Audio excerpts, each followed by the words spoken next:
Hello, everyone, and welcome to another episode of BrightLearn, where we dive deep into the most intriguing topics of our time.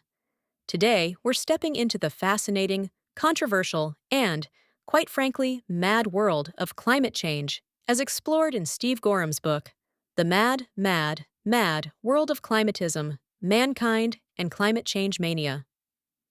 For years, we've been bombarded with messages about the impending doom of global warming. We've been told that our planet is heating up, that humans are the primary culprits, and that we must change our lifestyles to save the planet.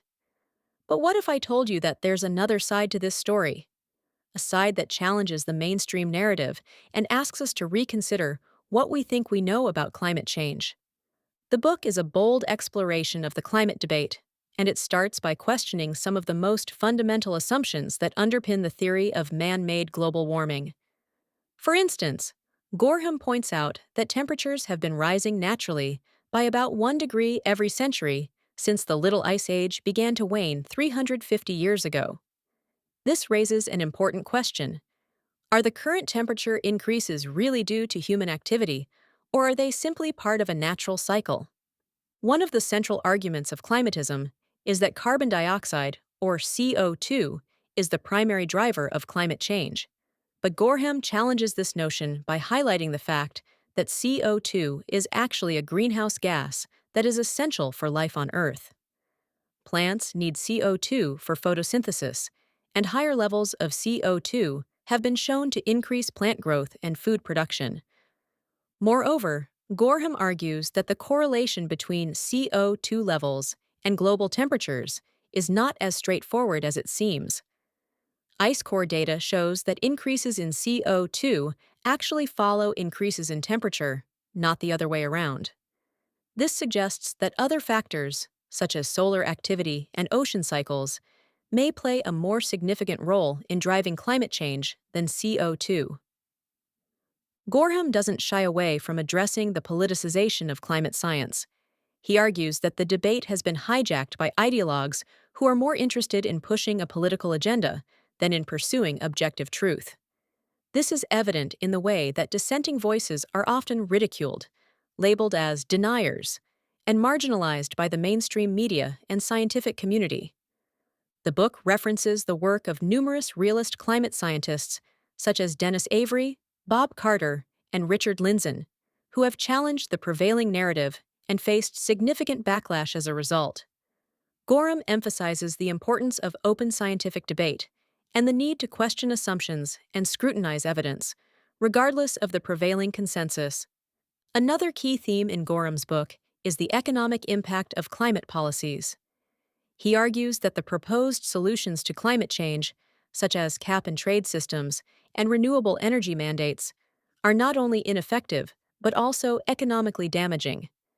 These policies often lead to higher energy costs, reduced economic growth, and increased poverty, particularly in developing nations. Gorham advocates for a more sensible approach to energy policy, one that prioritizes economic growth and technological innovation. He believes that by embracing a diverse energy mix, including hydrocarbons, nuclear, and renewables, we can achieve a sustainable and prosperous future without sacrificing economic well-being. So, where do we go from here? Gorham's book calls for a re-evaluation of our approach to climate change. He urges us to move beyond the fear and hysteria that have dominated the debate and to adopt a more rational and evidence-based perspective.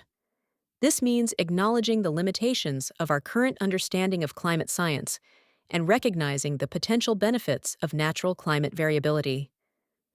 Gorham also emphasizes the importance of individual freedom and choice in shaping our energy future. He argues that, rather than imposing top-down mandates, we should empower individuals and businesses to make decisions that are best for themselves and the environment. In conclusion, The Mad World of Climatism is a thought-provoking and timely book that challenges us to rethink our assumptions about climate change. It encourages us to approach the issue with an open mind, to question the prevailing narrative, and to seek out diverse perspectives.